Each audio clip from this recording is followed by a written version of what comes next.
Hello everybody, welcome to One Shot Presents. I'm Brick. And I'm Tiger. And what we do here is we review comics and action figures. That's right, we most certainly do. And today has been probably one of the worst days in a long time. A couple people / organizations, I'm not going to name names, have really made this day pretty unbearable and pretty miserable. So rather than sit here and sulk and be all depressed, we decided let's talk about some comics that make us really happy and feel good about ourselves. Normally, we don't stray away from our beaten path. We like what we like. But these two comics change that. I'm going to be reviewing Mondo Urbano. And I'll be reviewing Tales of a Checkered Man. Why don't you take it away there, Tiger?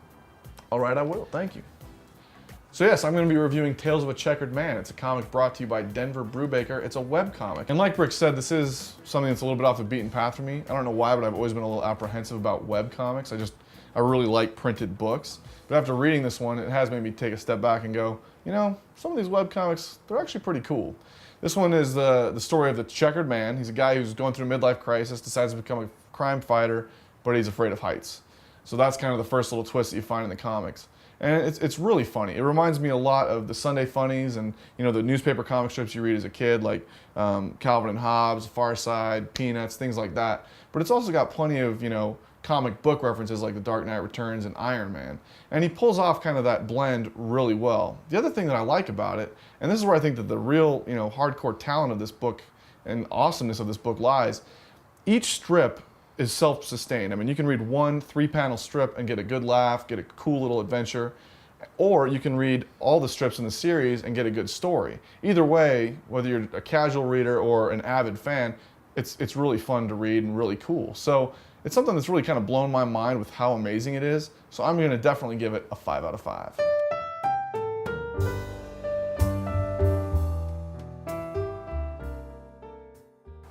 Like I said, my book is Mondo Urbano by Albuquerque, Mierdos, and Santaluco. Now, I don't know if that's how you pronounce their names. I hope I didn't butcher them. Anyway, Ron at the store recommended this book. He's 3 for 3.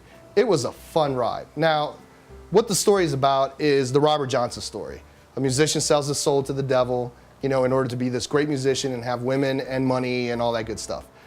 But that aside, and I like the story, but that aside, what I really enjoyed was the art and how these 3 writers / artists combine their talents in the panels. It was really fun. I mean, you'll have Albuquerque come in one panel, and then I don't know who drew the other 2, whether it's Santaluco or Mierdos. They came in and they drew another like character. It was like really fun. I mean, the ink is purple. I mean, how cool is that? Because it's a great expression of art, it almost doesn't matter what they were talking about because the book is so fun to look at. On top of the fact that their writing is good. I mean, it is a solid written book. I really enjoyed this book. Do yourself a treat, go pick it up. Out of 5, I'm gonna give it a 5.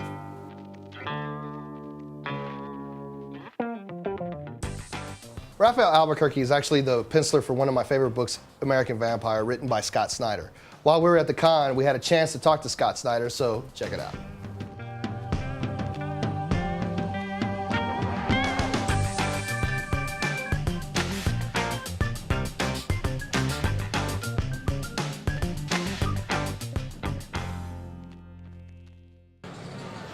All right, we're here with Scott Synder, author of American Vampire. Let me ask you, what do you think is so appealing right now about the kind of the combination of you know, the American Western tale, but then kind of European horror? Well, I think the idea is we wanted to make something that was really endemic, you know, and indigenous to America, and have a different kind of vampire that was going to be fresh and different, and you know, a new and more vicious, sort of an evolutionary step forward. So we're trying to not necessarily make it America versus Europe, but just give you something that's more feral, you know, more muscular, something that's, the vampires I loved growing up really were scary because they were familiar, you know, they were your neighbors turned into murderous monsters, or your brother like Ralphie Glick in Salem's Lot coming to kill you. They weren't like scary if these ones are scary at all by being exotic or romantic or gothic in all these ways that so many of them are in these other things. So that was the idea behind creating this new kind of vampire and having it be something, you know, really, really freshly dark in that way.